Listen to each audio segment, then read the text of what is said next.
Thank you, Lisa, for the introduction. Hello, everybody. My name is Barbara Alvarez, and it's great to be here. And it is my pleasure to introduce to you the 4 talented and amazing students who are our top winners in FFRF's 2021 David Hudak Memorial Essay Competition for Black, Indigenous, People of Color students. FFRF has awarded $23,000 in scholarships to 13 major winners, plus 11 honorable mentions. We have 4 top winners with us today. FFRF now hosts 5 essay competitions, and this year has awarded a total of $97,500 in scholarships.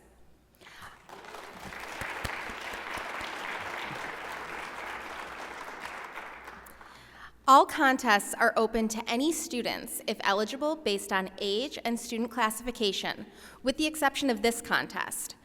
FFRF added this competition in 2016 to offer special encouragement to students who are a minority within a minority. Students were asked to write a personal, persuasive essay about what I would like to tell my family, teacher, colleagues, or friends about my atheism or non-belief. The winning essays range from angry to sad to poignant, and all are exceptional. We're sorry that the second place winner, Shreyas Karki, was not able to be here due to a conflict in his schedule, but you can read his essay in the November issue of Free Thought Today. I'm going to introduce the students all at once, who will come up to read their essays one at a time in the order that I'm introducing them. That is also the order that shows in your convention brochure schedule. Galilea Beca is our first place winner. Galilea, who is age 18, is from Dallas and is attending Collin Community College in Plano, Texas. Galilea has a love for the humanities and science. Since age 16, she has worked as an optician for a private optometry practice. She tells us she is passionate about writing, poetry, gardening, history, and biology. Fadima Tall is one of our 2 third-place winners. Fadima is 20 and attends Rollins College in Winter Park, Florida. She was born in New York. Her parents are Cameroonian and Malian, but Fadima grew up in Ethiopia. She is a political science major and president of an on-campus organization that she founded called Students for Revolutionary Change. Her goal is to pursue a career in political activism and community organizing. Everett Viego is FFRF's other third-place winner. They are 20 and from New Braunfels, Texas, and attend the University of Texas. Everett has done years of outside-the-classroom research with dual-credit professors and conducted light and ultrasonic wave interaction research utilizing the University of Texas's Freshman Research Initiative. As you can tell, Everett is a science major. Tylen Wilson is a 4th-place winner. Tylen is 19, from Wichita, Kansas, and attends Wichita State University as a pre-med student majoring in biology. Tylinn tells us she hopes to become a physician specializing in maternal fetal medicine so she can help address the rising maternal and infant mortality rates in Black and Indigenous communities. Outside of school, she enjoys photography, oil, and watercolor painting, spending time with family, and watching any documentary that Tylinn can find. So let's first please welcome Galilea Beca.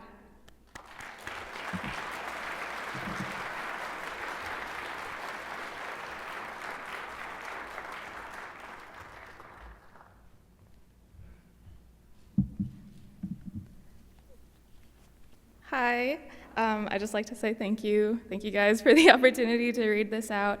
My name is Galilea, and I wanted to give some context before my essay.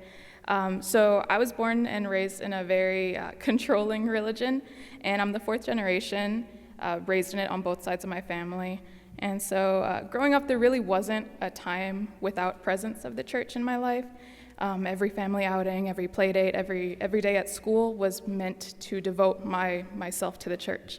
And so in my head, the church and my family were about the same. And I lived like that for 12 years. And I never really questioned anything, and I did as I was told. And so my parents one day decided to move us away from our hometown, away from everyone, And so this distance really gave me a lot of space to think, and I began to reflect on what the church really was, what the doctrine meant to me, what it all really was, you know. And so this led to my faith crisis almost 4 years ago to the day, when I was 15. And so I questioned everything. I questioned the doctrine, my mortality, my family, you know, what their love really meant. And so for 4 months, I wrestled with my doubts. And in February that next year, my parents decided that enough was enough. And so they decided that we would stop going to church altogether. And so it was a long time coming, but it hurt a lot knowing that the rest of my family would be told to shun us for our lack of belief. And now we are shunned, you know. It's been almost 4 years. My parents have shouldered most of the pushback from my family. So they never really heard what we had to say, you know. So this was my letter to them. So this is my essay. To anyone in my family who will listen, how broken the world must seem to you, unholy sin in every corner, the stench of unbelievers weighing heavy over the city, and the audacity of others to leave your God. Do you see me different now, knowing that I too am only a vessel through which the devil seeks to corrupt you and only you? I know that the second that this letter enters your home, it will be burned and destroyed, like my inevitable future. Humor me this last time. Truly, what has changed in me since I've left? I'm sure you've forgotten the restless week of nightmares in your home, or how rarely I ate, or how you would find me shaking and anxious when I thought I was alone. How strongly you wish to see me back in that place, because at least then I had God. I guess now I'm no longer human. Leaving God has left me a shell of my old self. Gone is my religious ambition, my religious friends, and my God-given home. What, if anything, could I have left? You ignore my accomplishments. As I sit in my sinful home, I plan for my future, a novel concept I'm sure you wouldn't understand. I have a job I can be proud of, and I have friends who love and care for me in a way that I've never felt with the church. Somehow, I've forgiven myself for the sins I've committed, and now I understand what makes me human. You know, I feel like a free thinker. How freeing it is to feel love and respect for myself, truly. I know you don't believe what they're telling you, you know, how stupid they must think we are for believing that this book, written by people long gone, is the word of the Creator, even with its beautiful contradictions and horrible depiction of a vengeful and arrogant God. The governing body relishes in its perfect scheme, forcing members to shun those who have left, so you really never know what we have to say. They sit in their watchtower and drink to their heart's content, while our family suffers from their doctrine. Look me in the eyes and tell me that all of their deaths were warranted, the thousands of believers that were tricked into thinking that blood transfusions would somehow condemn them to an eternity of suffering. Do you honestly believe that all women are for, that all I am for, is to birth a family and marry a man, that I must always stay by his side, be the long-suffering wife, and swear never to leave him, even when he hurts me? Is that what you want for me? I feel like a broken record. Who would want to follow and worship a God that does not care for us? What God would create us with free will and punish us for exercising that right? What God would sit back and listen to the prayers of his creation to grant them for a few believing people and leave the rest of us to suffer? Why believe in a God that separates families, that separated us? For your sake, I hope your future children and family members lie when you ask them if they believe too. Know that when they decide to leave, like so many of us have done, that I will show them real and unconditional love. I will love them like their Creator has refused to do. Thank you.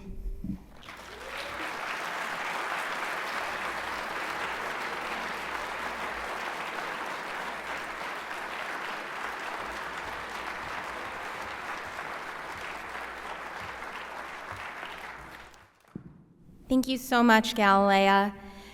Up next, we have Fadima Tall.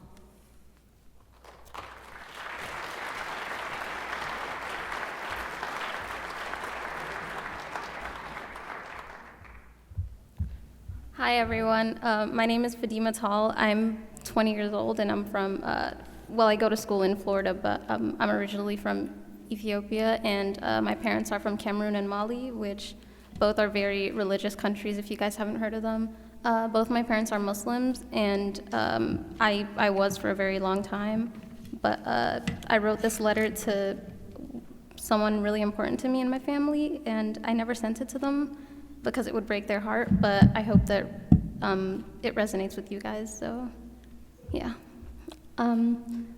Dear Auntie Amina, I first met you when I was 7 years old. It was 3 years after my parents, sisters, and I moved to Ethiopia for Mom's new job as a diplomat at the African Union. The day you arrived in Addis Ababa, I was terrified. I didn't completely understand why Auntie Titi went back to Mom's home country and you were her replacement. I knew that we needed someone to take care of us at home because Mom and Dad worked all the time and traveled really often.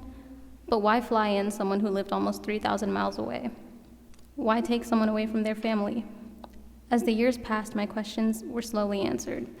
You and your family were financially compensated for your sacrifice to come live with us in a foreign country, not only to take care of 4 young girls, but to teach us our religion and our culture. Because of you, I speak fluent Fulani. I'm extremely well versed in the religion that is Islam, and because of you, even though I don't speak the language, I can read Quranic Arabic, which is a skill I will always be grateful for. I have memorized over half of the Quran, fasted every single Ramadan since age 9, and I instinctively say a prayer when I'm in a state of shock. Still, over the last few years, my connection to God has slowly withered away. I'm sorry that you feel a sharp pain in your chest after reading that. I'm sorry that you feel like you have failed our family, and I'm sorry you lost years of your life to this. I do not regret learning about the religion or reading the Quran or fasting, and I would be lying if I said it wasn't a big part of my character development. However, I have moved on because I cannot believe in a God that would allow the suffering of their devout followers to continue. You deserve better after all the worshiping and giving you have done. There are billions of others like you who spend their entire lives refusing to live freely, expecting that they will be rewarded in death. But the only evidence that they have is faith, and that's just not enough for me. I know you're worried that denouncing Islam means that I'm immoral, but what you need to realize is that you taught me to be a good person, not Islam. I choose to be honest because it always pained me to lie to you, not because I'm afraid of hell. I choose to give to the needy because every year we did that together, not because I'm afraid of going to hell. I choose to give... I choose not to kill because I've seen you grieve, not because God forbids it.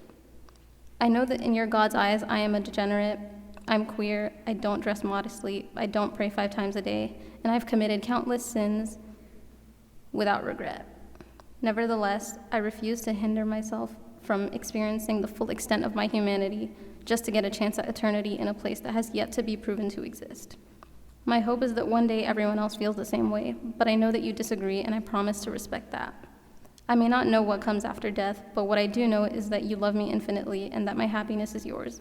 So believe me when I say I have never felt more free or sure of myself in my life than I do now. I finally feel like I have full access to my life, and I'm committed to doing good in this world because I value life in general, yours, mine, and all others.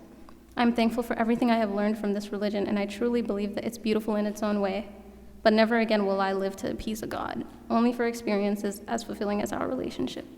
Yours most lovingly, Fadima. Thank you.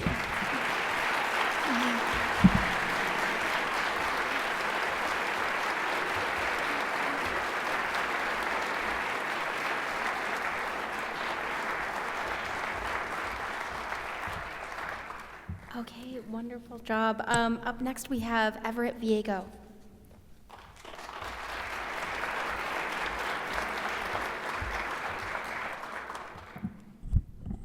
Howdy, I'm from Texas, y'all. I'm terrible at intros, but I just wanted to say that I am so honored to be here today, and I'm incredibly grateful for all the wonderful people who went into coordinating and sponsoring my appearance. I've met so many unique and amazing people while at this conference, and I'm sure it won't be my last time. Okay, now onward. Oh, and I should note that my speech has a dramatic change in tone. It's not as dark or amazing. Okay. Boom. A streak of lightning cut through the sky. The storm was closing in on us. Quick, Dad, I shouted, breathless. We better take cover. We scampered off of the hiking trail and took refuge under a giant oak tree, its gnarled arms shaking violently as hail and icy rain pelted down. Then, something mysterious caught your eye. Evie, look, you gasped, pointing frantically at the sky. A symbol of God's love. I looked upwards, mesmerized, but I saw something entirely different. I saw an optical illusion. the refraction and dispersion of light through a million water droplets. I saw a rainbow. That was a memory from when we hiked Ladybird Trail, and I'll never forget it. The experience instilled within me the haunting realization that that despite having inherited your bright hazel eyes and oddball sense of humor, I perceive the world through a completely different lens. You hear the wrath of God, I hear the discharge of electrons. You feel the tear of angels, I feel the surface tension of water droplets as they become unbalanced and burst. You see a spiritual covenant, I see a rainbow. My perceptions are rooted in research, and it is for this reason that I choose to be atheist. God, unlike mathematics, follows no proof. Now, years before that fateful day at Ladybird, you attempted to unify our very different perspectives on nature. What comes next, Dad? That's my 8-year-old voice. I was 8 then. I remember you asking as I peered at a burnt orange leaf in your hand. More cells? You playfully ruffled my hair. Scientists have no idea where cells, what comes after atoms, Evie. That shows you just how complex a leaf is, something only God could have created. But what causes the leaf, I stared at the blackened, ravaged trees along the trail. But what causes the leaves to fall? I asked. A force, Evie, a force caused by the Big Bang. And do scientists know what caused the Big Bang? Okay, so during that autumn stroll, you tried to take holes in our current understanding of natural phenomena to prove intelligent design in the first cause argument. However, this goes against the scientific method, which requires all hypotheses to be validated through observable experimentation. The result is an argument which forms the logical crux of my atheism. God, as a spiritual construct, cannot be measured within the physical bounds of science. Thus, God should not be treated as a viable explanation when it comes to explaining the scientific complexities and origin of the universe. Now, while we may perceive nature through two very different lenses, I believe it is our inherent human awe towards the beauty and mysterious inner workings of the universe that unites us. To me, God represents humanity, that is, the relentless chain of generations of people working together to bridge the gap between our current knowledge of the known universe and our knowledge of everything. In fact, I hope to one day join the theoretical physicists daring to squeeze our entire mathematical description of the universe into a single equation. A theory of everything, so to speak. Okay, turn the page. As I spend the next few years of my life at university stargazing while discussing the future of quantum computing with my newfound friends at the Secular Students Alliance, I cannot help but smile. You were right, Dad. Our universe is complex, but together we are finding ways to make sense of it all, 1 terabyte of data at a time. And that takes my breath away. Thank you.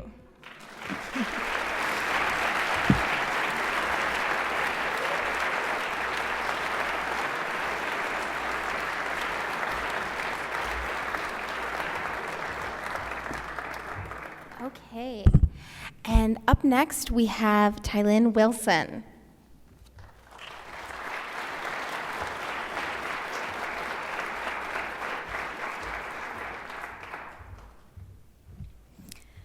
Hello, everyone. My name is Tylinn, and I'm 20. I'm a sophomore at Wichita State University. I wasn't raised in a religious household, so my essay is kind of a perspective to my community, which is the Black community, where religion is really ingrained. Dear Black community, there are a few things I am more proud of than being African American, a descendant of the people that built this country, a member of the community that continues to thrive despite widespread discrimination and anti-Blackness. From the way we walk to the way our skin glows in the sun, the way our hair defies gravity, the way that we are able to find humor in any situation, the way we maintain our beautiful culture despite our ancestors having theirs ripped away, are all reasons we are such a remarkable group. I am writing this letter today to talk about a construct that I believe is holding us back from all the progress we could be making as a community. Christianity is so deeply ingrained in Black culture, despite it being something forced upon our ancestors during slavery. Some of our greatest leaders, such as Martin Luther King Jr., had a religious background. On Sundays, you'll find Black families filling the pews of a Baptist church that their mother, grandmother, and great-grandmother all attended. We all recognize moms and big mamas touting, "God don't like ugly," or "won't he do it?" It's no surprise that the infiltration of religion in our daily lives has led to atheism being a dirty word in Black households. However, I think a lot of the misconceptions and hesitancy toward atheism and free thought is something that can be fixed through explanations and conversations from non-believers like myself. Above all, I am an atheist because I believe in peace, justice, and equity for all. Many believe that atheists are devoid of morals, but some of the most immoral acts in history have been committed in the name of religion. Christianity was used to justify the killing and cultural destruction of Indigenous Americans. Jihadists have used Islam as a basis for terrorist attacks around the world. Harmful ideas about women's autonomy have roots in archaic religious ideas. Nothing of this scale has been committed by atheists, and it is certainly not in line with letting people live in harmony. I would consider the morality of atheists to be more solid than that of religious people because we do good without having to be threatened with eternal damnation. Another reason I feel so strongly about abandoning religion is because I think as a society, we are far too educated to keep buying into it. We know that in the past, people made up stories to explain the things they did not understand. There was not enough scientific discovery to understand the ways in which all of the species on Earth evolved, so people made up intelligent design to explain it. There was not yet technology to explore space, so people used scriptural commentaries as a means to say that the Earth was the center of the universe. With all the scientific progress we have made in the last 500 years, we know more than enough to understand that some magical being did not just pull everything out of thin air in 6 days. Allowing myself to trust in science and live life the way I see fit has been one of the best decisions of my life. I think that as a community, letting go of religion would be extremely beneficial. The plight of people with mental illness wouldn't be met with a pray it away, and LGBTQ youth wouldn't have to fear being outcast in the community. We could move away from waiting for God to save us and instead focus on mobilizing and providing mutual aid to those in need. Thank you.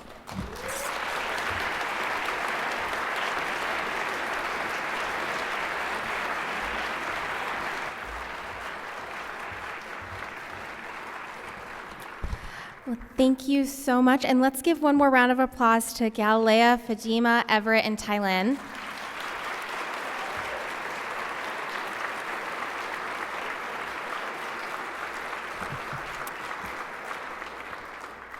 And I'm also really excited to announce that we have a student here who has a travel scholarship with FFRF and is about to be announced as our newest student activist scholar with FFRF and Secular Student Alliance.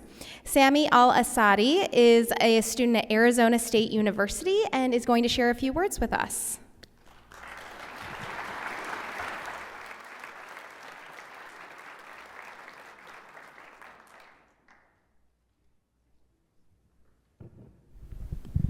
Hey everyone, so happy to be here today.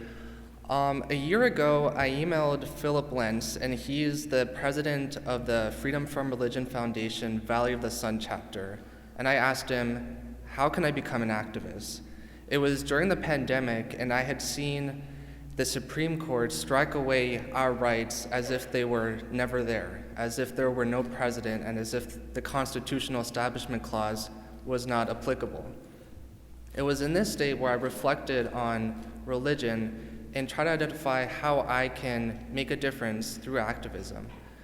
And I'm a child of refugees. My father is from Iraq, and he experienced religious violence because of the sectarianism between Sunnis and Shias.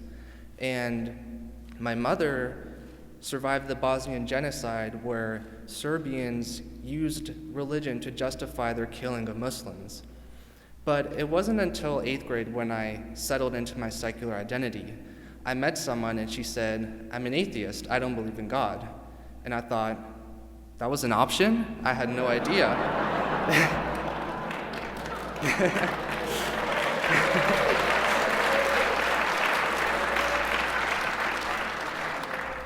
And from that point, I just got involved with the Freedom from Religion Foundation. I became a member and then reached out to the Secular Coalition for Arizona and the Secular Student Alliance, where I worked on activism and legislative advocacy, where I pressured state legislative members to respect our rights as non-religious people and to really respect us.